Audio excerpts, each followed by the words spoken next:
Good morning friends. अपन बात कर रहे थे राष्ट्रपति की। आज हमारा अगला टॉपिक है और लास्ट टॉपिक है राष्ट्रपति का। राष्ट्रपति में हम बात कर रहे हैं राष्ट्रपति की जो महत्वपूर्ण जो बिंदु है, जो आर्टिकल्स है राष्ट्रपति जी के, वो सारे आर्टिकल की बात करेंगे, कुछ महत्वपूर्ण बिंदुओं की बात करेंगे, है ना। सबसे पहले अपन बात करते हैं वर्तमान में राष्ट्रपति की सैलरी को बढ़ा दिया गया है। वर्तमान में भारतीय राष्ट्रपति की तनख्वाह, वर्तमान भारतीय राष्ट्रपति की सैलरी कितनी है? 5 लाख रुपए। राष्ट्रपति जी की वर्तमान में सैलरी कितनी है? 5 लाख रुपए। राष्ट्रपति जी को बिना किराए का मकान दिया जाएगा, है ना। राष्ट्रपति जी को बिना किराए का मकान दिया जाएगा। राष्ट्रपति जी को उनको कार्यालय चलाने के लिए पूरा उनका स्टाफ दिया जाएगा। ये राष्ट्रपति जी को सुविधाएं मिलती है। और राष्ट्रपति जी को जो पेंशन मिलेगी, राष्ट्रपति जी को जो पेंशन मिलेगी वो उनके सैलरी के आगे होगी। जब वो रिटायर हुए उस लास्ट महीने में उनको जो तनख्वाह मिली थी उस तनख्वाह की आधी उनको कैबिनेट सैलरी, जैसे वर्तमान में राष्ट्रपति जी की सैलरी कितनी है? 5 लाख रुपए। तो इसकी आगे उनको क्या मिलेगी? पेंशन मिलेगी, ठीक है। इसके बाद वर्तमान सबसे पहले राष्ट्रपति कौन हुए थे? डॉक्टर राजेंद्र प्रसाद। वर्तमान राष्ट्रपति कौन है? रामनाथ कोविंद। सबसे पहले कौन हुए थे? राजेंद्र प्रसाद। और वर्तमान में राष्ट्रपति कौन है? रामनाथ कोविंद। रामनाथ कोविंद है वो 15वें राष्ट्रपति है। रामनाथ कोविंद हमारे देश के कौन से राष्ट्रपति है? 15वें राष्ट्रपति है। पहले राष्ट्रपति कौन हुए थे? डॉक्टर राजेंद्र प्रसाद। हमारे देश की एकमात्र महिला राष्ट्रपति कौन है? प्रतिभा देवी सिंह पाटिल। एकमात्र महिला राष्ट्रपति प्रतिभा देवी सिंह पाटिल है। पहले राष्ट्रपति डॉक्टर राजेंद्र प्रसाद है। डॉक्टर राजेंद्र प्रसाद के साथ ये विशेष बात ध्यान रखना, ये एकमात्र ऐसे राष्ट्रपति है जो कि लगातार 2 बार राष्ट्रपति रह चुके हैं। अभी तक हमारे देश में कोई भी राष्ट्रपति ऐसा नहीं हुआ है जो कि लगातार 2 बार राष्ट्रपति बने हो, एकमात्र राजेंद्र प्रसाद है। वर्तमान में हमारे राष्ट्रपति कौन है? रामनाथ कोविंद। क्रम के अनुसार कौन से राष्ट्रपति है? 15वें राष्ट्रपति हैं। अब राष्ट्रपति के आर्टिकल्स की बात करते हैं, कौन कौन से आर्टिकल है। तो देखो, संघ की कार्यपालक शक्तियां हमारे राष्ट्रपति में निहित होती है, ठीक है ना। देश के सारे काम राष्ट्रपति के नाम से किए जाएंगे, है ना। तो हमारा टॉपिक राष्ट्रपति का लास्ट टॉपिक है ये। तो राष्ट्रपति में सबसे पहले हम बात करते हैं आर्टिकल 52 से, अनुच्छेद 52 से शुरुआत करते हैं। अनुच्छेद 52 ये कहता है जब हमारा संविधान बना था तो संविधान बनाने वालों ने सबसे पहले, जब हमारा संविधान बना था तो संविधान बनाने वालों ने सबसे पहले सोचा कि हमारे देश में राष्ट्रपति का पद होना चाहिए। तो उन्होंने संविधान के भाग 5 अनुच्छेद 52 में, अनुच्छेद 52 में एक पैरा जोड़ा, एक आर्टिकल जोड़ा अनुच्छेद 52 में कि भारत का क्या होता है? एक राष्ट्रपति। अभी मैं जितने भी आपको आर्टिकल बताऊंगा ना वो आपको रटने की जरूरत नहीं है, जैसे जैसे मैं बता रहा हूँ अभी आपको याद करवाऊंगा तुरंत ही। तो देखना आर्टिकल 52 में सबसे पहले हमारे देश में जो संविधान बनाया था, हमारे देशवासियों ने जो संविधान बनाया था, जिन प्रतिनिधियों को हमने चुन करके भेजा था, उन्होंने जब संविधान बनाया तो उन्होंने कहा कि जैसे प्रत्येक देश का एक मुखिया होता है उसी प्रकार हमारे देश का भी एक मुखिया होना चाहिए। उस मुखिया का नाम क्या होगा? उस मुखिया का नाम होगा राष्ट्रपति। और वो किस देश का होगा? वो भारत का होगा। तो अनुच्छेद 52 किसकी बात करता है? भारत के राष्ट्रपति की बात करता है। अनुच्छेद 52 में क्या आता है? भारत का एक राष्ट्रपति होना चाहिए, है ना। तो 52 किसकी बात करता है? भारत के राष्ट्रपति की। आर्टिकल 53 कहता है संघ की कार्यपालक शक्तियां। जब हमने राष्ट्रपति बना दिया तो हमें ये तो बताना पड़ेगा ना हमारे राष्ट्रपति जी के पास से शक्तियां कौन कौन सी होगी। तो हमारे राष्ट्रपति जी के पास से कार्यपालक शक्तियां, एग्जीक्यूटिव पावर है ना, वो सारी किसके पास है? प्रेसिडेंट के पास है, राष्ट्रपति जी के पास है।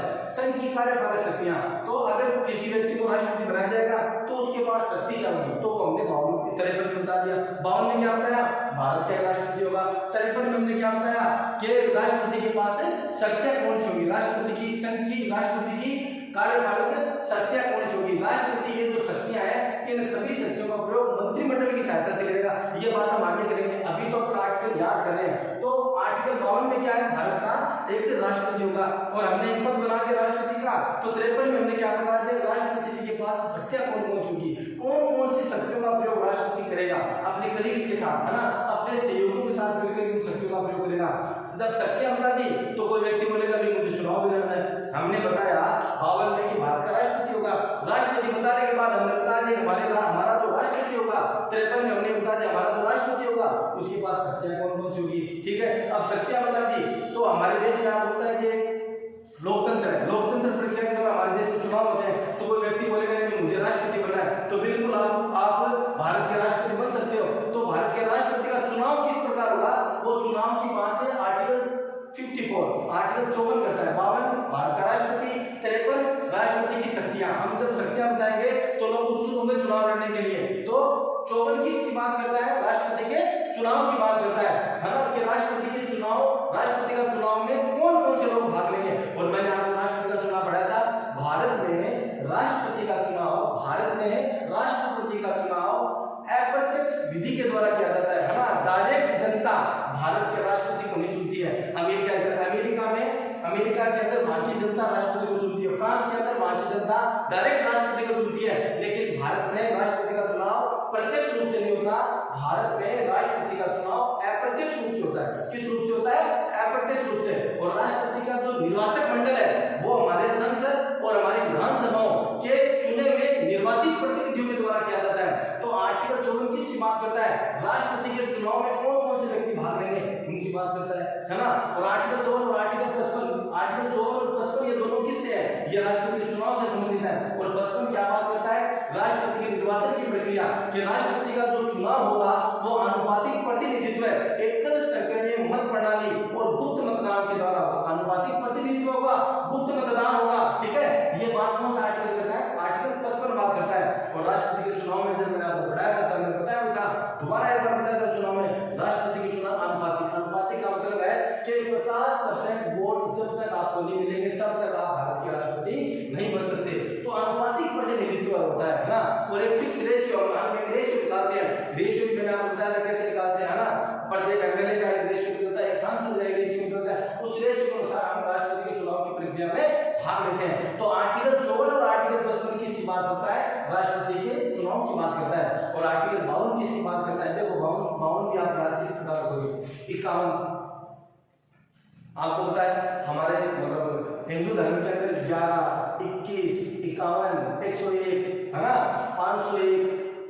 तो 51 मतलब शुभ कार्य के लिए 51 के बाद जस्ट 52 हमने राष्ट्रपति बना दिया। तो हम इस प्रकार ध्यान रखेंगे 52 के अंदर क्या है हमारे देश का, 52 के अंदर क्या है हमारे देश का राष्ट्रपति, 53 के अंदर क्या है संघीय राष्ट्रपति की शक्तियां बताएंगे, वो चुनाव में आएंगे। तो जो 54 क्या बात करता है? राष्ट्रपति के चुनाव की बात करता है। और 55 क्या बात करता है? राष्ट्रपति के निर्वाचन की प्रक्रिया। अब बात करते हैं अब जो 4 आर्टिकल आपको याद हो जाना चाहिए। 52 किसकी बात करता है? 52 बात करता है भारत के राष्ट्रपति की। 53 उसको शक्तियां बताएगा तो चुनाव के आर्टिकल आएंगे। चुनाव कौन से?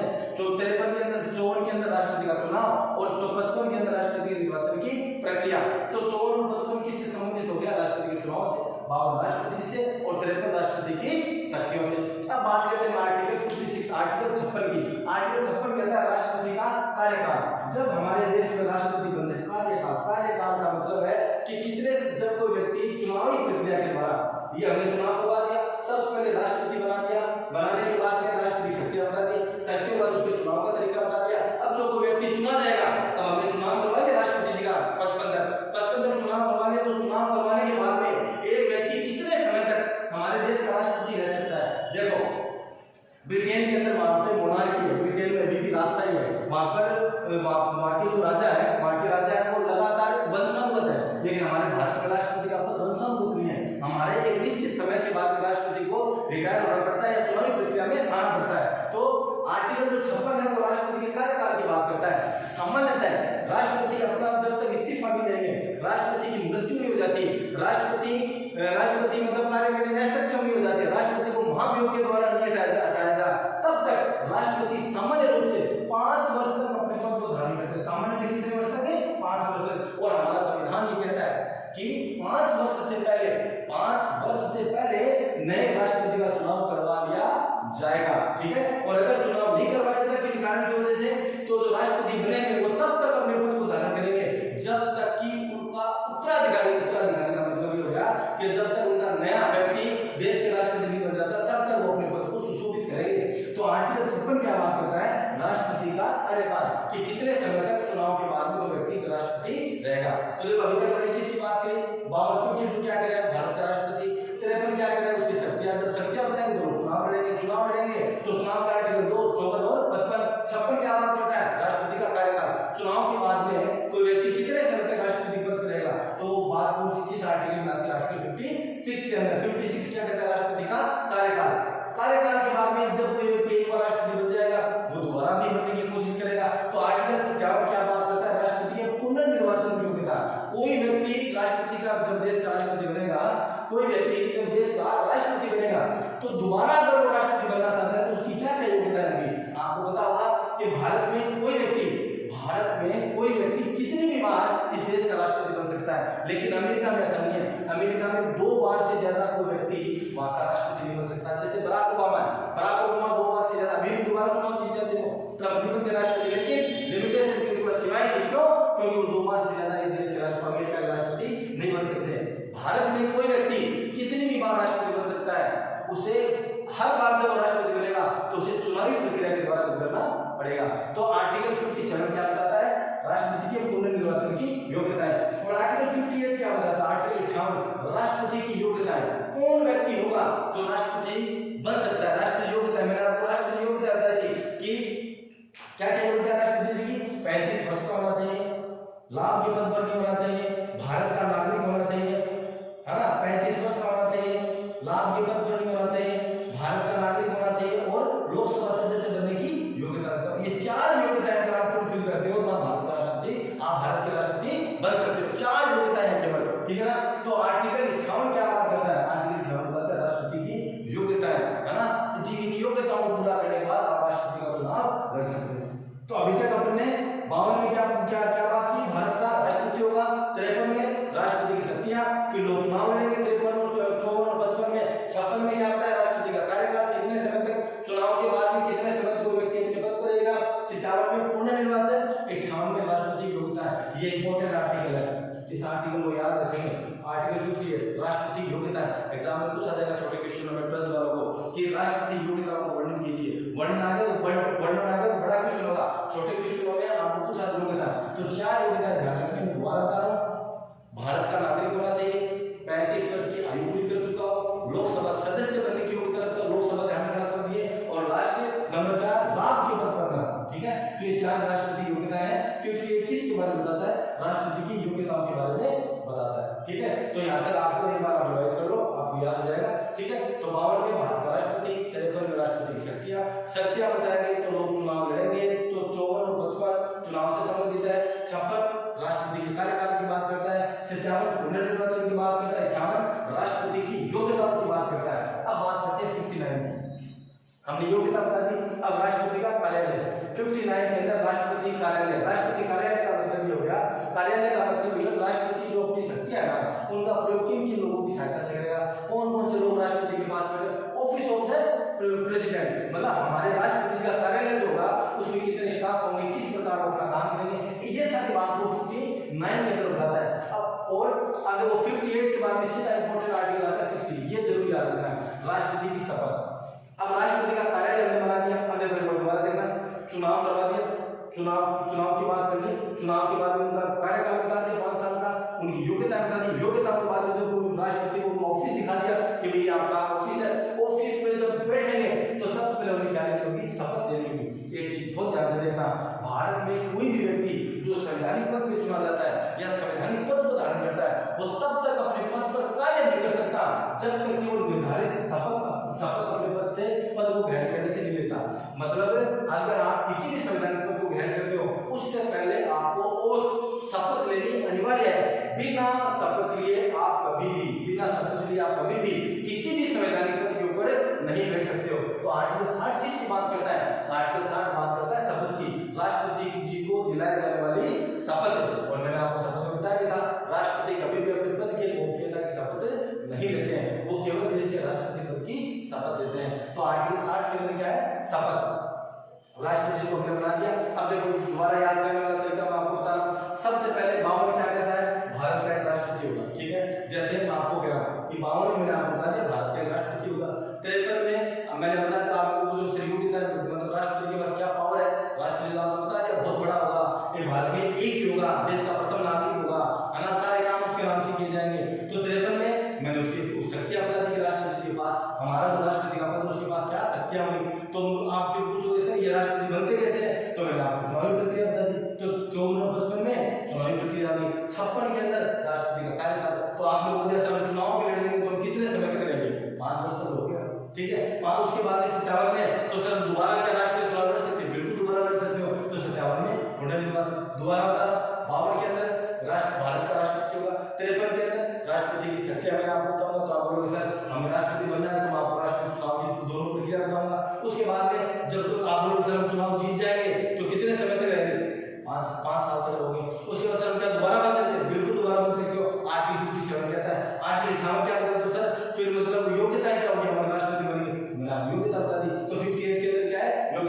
तो आप लोग जैसे मैं चुनाव लड़ लिया और मैं योग्य भी हूँ और मान लो जीत गया तो आपको ऑफिस दिया जाएगा। तो 59 में क्या है, राष्ट्रपति का कार्यालय। तो कार्यालय में सर में बैठ के कैसे आपको बोलूंगा, नहीं बैठने से पहले आपको कार्यालय की शपथ। तो आर्टिकल 60 किसकी बात करता है, शपथ की बात करता है।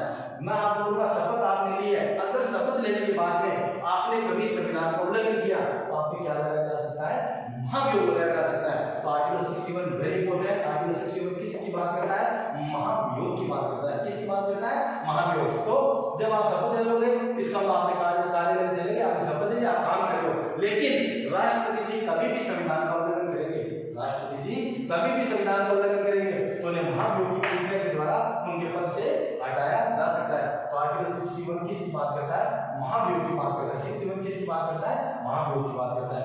तो अभी तक लगातार क्रम वाइज हम पढ़ रहे राष्ट्रपति जी की आर्टिकल, ये क्रम वाइज जो मेन आर्टिकल वो मैंने आपको बता दिए। अब कुछ ऐसे आर्टिकल है जो आपको जानना जरूरी है, एग्जाम में आर्टिकल आपको लिख करके आना है कॉपी के अंदर, ठीक है। महाभियोग वेरी इंपॉर्टेंट है 61 में, राष्ट्रपति की शपथ वेरी इंपॉर्टेंट है 60 के अंदर, और उसके बाद राष्ट्रपति योग्यता वेरी इंपॉर्टेंट 58, ठीक है। उसके बाद भारत का राष्ट्रपति आर्टिकल 52 जरूर लिख करके आना है। और जब संसद की बात है तो आपको दोबारा मैं आपको आर्टिकल 53 बताऊंगा, ठीक है। आर्टिकल 53 संघ की कार्यपालक शक्तियां, है ना, राष्ट्रपति की कार्यपालक शक्तियां। चुनाव, अगर आप राष्ट्रीय चुनाव प्रक्रिया पूछ जाएगी तो आपको दोनों आर्टिकल वापस लिख करके आना है। राष्ट्रपति के चुनाव से संबंधित 54 और 55 आर्टिकल है। तो ये आर्टिकल आपको मैं बता रहा हूं जो आपको याद रखना चाहिए, 52, 53, 54, 58, 60 और 61। अब 72 इज वेरी इंपॉर्टेंट। 72 क्या बात करता है, अनुच्छेद 72 क्या बात करता है। अनुच्छेद 72 ये कहता है कि राष्ट्रपति की क्षमादान की शक्ति, बात कर चुके हैं राष्ट्रपति की समाधान की शक्तियों के, राष्ट्रपति की समाधान की शक्तियां, समाधान की शक्तियों मतलब भारत की सीमा में जितने भी न्यायालय, चाहे वो हाई कोर्ट हो चाहे वो सुप्रीम कोर्ट हो, उनके द्वारा अगर किसी व्यक्ति को कोई सजा दी जाती है तो राष्ट्रपति उसकी सजा को क्या कर सकता है, क्षमा कर सकता है, उसकी सजा को माफ कर सकता है। तो आर्टिकल 72 क्या बताता है, राष्ट्रपति की क्षमादान की शक्तियां। तो आर्टिकल 72 क्या बताता है, राष्ट्रपति के क्षमादान की शक्तियां। इंपॉर्टेंट आर्टिकल है, ध्यान रखना है इसको। 72 समाधान बताता है। समाधान भी किस प्रकार का, एक चीज ध्यान रखना, समाधान राष्ट्रपति, मैंने बताया था, दोबारा बताता हूं, राष्ट्रपति जब किसी व्यक्ति को क्षमा करेगा तो उसको जो सजा दी गई है उस सजा को कम कर सकता है। जैसे किसी को 5 साल की सजा हो गई तो उस 5 साल की सजा राष्ट्रपति घटा देकर 3 साल कर सकता है, ठीक है। राष्ट्रपति उसकी सजा को कम कर सकता है, उसकी सजा को माफ कर सकता है। राष्ट्रपति से चलो आपकी 5 साल की सजा माफ की जाती है, राष्ट्रपति फांसी की सजा को माफ कर सकता है। इंपॉर्टेंट पॉइंट ध्यान रखना ये कि फांसी की सजा को माफ करने का अधिकार, फांसी की सजा को माफ करने का अधिकार सिर्फ और सिर्फ राष्ट्रपति जी के पास है। ये शक्ति भारत में दूसरे किसी भी व्यक्ति के पास नहीं है। समाधान की शक्ति हमारे संविधान में राज्यपाल को भी दे रखी है, राज्यपाल भी मतलब क्षमा कर सकता है किसी सजा पर, लेकिन राज्यपाल कभी भी फांसी की सजा को माफ नहीं कर सकता। फांसी की सजा को माफ करने का अधिकार सिर्फ और सिर्फ किसके पास है, राष्ट्रपति के पास है। तो राष्ट्रपति किसी भी सजा को क्या कर सकता है, माफ कर सकता है, कम कर सकता है, उस सजा का स्वरूप बदल सकता है। तो आर्टिकल 72 किसकी बात करता है, समाधान की शक्ति। अगला आर्टिकल की बात करते हैं, आर्टिकल तो देखो article 1, 2, 3 is very important. Article 123 किसकी बात करता है, अध्यादेश, ऑर्डिनेंस। मैंने बता दिया अध्यादेश पूरा मतलब 15-20 मिनट का मेरा वीडियो बनाया हुआ है, देख लेना चाहते हैं अध्यादेश वाला। 123 1, 2, 3 ये याद रखना है, वेरी इंपॉर्टेंट है। अध्यादेश का आर्टिकल कैसे याद रखूं, 1, 2, 3 1, 2, 3 1, 2, 3 1, 2, 3 1, 2, 3 में क्या है, अध्यादेश। अनुच्छेद 123 में या अनुच्छेद 1, 2, 3 ऐसे याद करवा। अनुच्छेद 1, 2, 3 किसकी बात करता है, अध्यादेश की बात करता है। अनुच्छेद 1, 2, 3 किसकी बात करता है, अध्यादेश की बात करता है। अनुच्छेद 1, 2, 3 किसकी बात करता है, अध्यादेश। अध्यादेश क्या होता है, अध्यादेश राष्ट्रपति की जो विधायी शक्तियां है उनमें सबसे महत्वपूर्ण शक्ति है, और जब संसद का सत्र नहीं चल रहा हो तो राष्ट्रपति अध्यादेश जारी कर सकता है। अध्यादेश की अधिकतम समयावधि कितनी है, 6 माह, और संसद का सत्र शुरू होने के 6 सप्ताह तक अध्यादेश जारी रह सकता है। तो 1, 2, 3 किसकी बात करता है, अध्यादेश की बात करता है। आगे बात करते हैं, दो आर्टिकल आ रहे हैं 111 और 112। 111 विधेयकों पर सहमति, मैंने ये भी पूरा वीडियो बनाया है, इस पर आप देख लेना। विधेयकों पर सहमति, जब हमारी संसद कोई भी बिल पास करके राष्ट्रपति जी के पास भेजती है तो राष्ट्रपति जी क्या कर सकते हैं, उस बिल पर हस्ताक्षर करने के वो बिल कानून बन जाएगा, उसको एक बार पुनर्विचार के लिए उठा सकते हैं, राष्ट्रपति पॉकेट वीटो का इस्तेमाल कर सकते हैं। तो विधेयकों ऊपर सहमति। तो आर्टिकल 111 किसकी बात करता है? जब संसद के द्वारा कोई भी बिल राष्ट्रपति जी के पास आएगा तो राष्ट्रपति बिल में क्या क्या कर सकते हैं, तो बात 111 की है। आर्टिकल 112, आर्टिकल 112 ये कहता है, आर्टिकल 112 बात करता है किसकी? बजट की। संविधान में कहीं पर भी बजट शब्द का प्रयोग नहीं किया गया है। आर्टिकल 112 किसकी बात करता है? बजट की। लेकिन संविधान में बजट शब्द का प्रयोग नहीं किया गया है। संविधान में ऐसा कहा है कि राष्ट्रपति प्रत्येक वर्ष सरकार के आय व्यय का विवरण संसद के समक्ष प्रस्तुत करेंगे। आर्टिकल 112 क्या कहता है? आर्टिकल 112 कहता है कि राष्ट्रपति जी प्रत्येक वर्ष सरकार के आय व्यय का ब्यौरा संसद के समक्ष क्या करेंगे? पेश करेंगे, संसद के समक्ष रखवाएंगे। तो आर्टिकल 112 किसकी बात करता है? बजट की बात करता है। वार्षिक वित्तीय विवरण ये प्रयोग हुआ है संविधान में शब्द वार्षिक वित्तीय विवरण। आर्टिकल 112 बजट के बारे में है। आर्टिकल 111 राष्ट्रपति जी के जो विधेयक है उन पर सहमति के बारे में, किस प्रकार सहमति देगा। और लास्ट आर्टिकल राष्ट्रपति जी का जो इंपॉर्टेंट है वह आर्टिकल 143 सर्वोच्च न्यायालय से परामर्श। किसी भी विधि के ऊपर, विधि का मतलब हो गया कानून, किसी भी कानून के ऊपर राष्ट्रपति सर्वोच्च न्यायालय से कोई भी सलाह ले सकता है। राष्ट्रपति आर्टिकल 143 के द्वारा राष्ट्रपति या आर्टिकल ध्यान रखना, आगे जब मैं आपको मतलब अटॉर्नी जनरल ऑफ इंडिया पढ़ाऊंगा, भारत का महान्यायाधीश पढ़ाऊंगा, तब ये आर्टिकल वहां पे काम आएगा ये, ठीक है। तो आर्टिकल 143 अनुच्छेद 143 किसकी बात करता है? सर्वोच्च न्यायालय से परामर्श। राष्ट्रपति सुप्रीम कोर्ट से किसी भी कानून के ऊपर कोई परामर्श किस बात का? कि राष्ट्रपति पूछ सकते हैं सर्वोच्च न्यायालय से, सर्वोच्च न्यायालय जी आप हमें ये बताइए कि इस अनुच्छेद पर या संविधान में ये बात लिखी हुई है, हमें ये बात समझ में नहीं आ रही, आप बताइए इस बात को किस प्रकार समझना है। तो सर्वोच्च न्यायालय से बात समझा सकता है सर्वोच्च न्यायालय, या सर्वोच्च न्यायालय को राय मांग सकता है कानूनी कि भाई इस कानून में बात लिखी है तो इस कानून को किस प्रकार हमारे देश में लागू करवाया जाए। तो आर्टिकल 143 के द्वारा राष्ट्रपति सर्वोच्च न्यायालय से कोई भी कानूनी सलाह दे सकता है। आप और ये चीज ध्यान रखना, सर्वोच्च न्यायालय अगर कोई भी राष्ट्रपति को सलाह देता है वो सलाह राष्ट्रपति जी मानने के लिए बाध्य नहीं है। भारत का राष्ट्रपति वो सलाह मानने के लिए बाध्य नहीं है। तो सर्वोच्च न्यायालय से परामर्श कर सकते हैं हमारे राष्ट्रपति जी। संविधान ने ये पावर दिया राष्ट्रपति को आर्टिकल 143 के द्वारा। ये आज हमने बात की राष्ट्रपति जी के आर्टिकल के बारे में, है ना। एक बार दोबारा मैं आपको रिवीजन करवा देता हूँ। देखो आर्टिकल 9 क्या बात करेगा, देखो याद करने का तरीका क्या, एक दो बार आप लिखोगे और बोलोगे ना तो याद हो जाएगा। ट्रिक के चक्कर में मत जाना, आपको लिखना है वहां पे एग्जाम में, ठीक है ना। तो एक दो बार आप लिखोगे तो आपको याद हो जाएगा अच्छे से, कोई इतनी बात नहीं है, मैं समझा दूं आपको। देखो आर्टिकल 52 क्या कहता है? सबसे पहले आर्टिकल 1 कहता है कि भारत का एक राष्ट्रपति होगा। जैसे मैं आपको समझा रहा हूँ, आप बोलो सर भारत का राष्ट्रपति कैसे बना, तो मैं बोलूंगा हमारे संविधान बनाने वालों ने अनुच्छेद 52 में एक पद बनाया, उस पद का नाम था भारत का राष्ट्रपति। उसके बाद आप बोलोगे सर अगर पद बना लिया तो उसकी शक्तियां क्या होंगी, आपने बना तो दिया, तो शक्ति राष्ट्रपति की शक्तियां, तो मैंने तेरे पर भी क्या बता दी, राष्ट्रपति की शक्तियां। तो सर वो शक्तियां तो बहुत है राष्ट्रपति जी के पास शक्तियां है, तो सर मैं चुनाव लड़ना चाहता हूँ। अच्छा हाँ बिल्कुल, राष्ट्रपति कैसे बनोगे, तो राष्ट्रपति के चुनाव की प्रक्रिया में बता दी।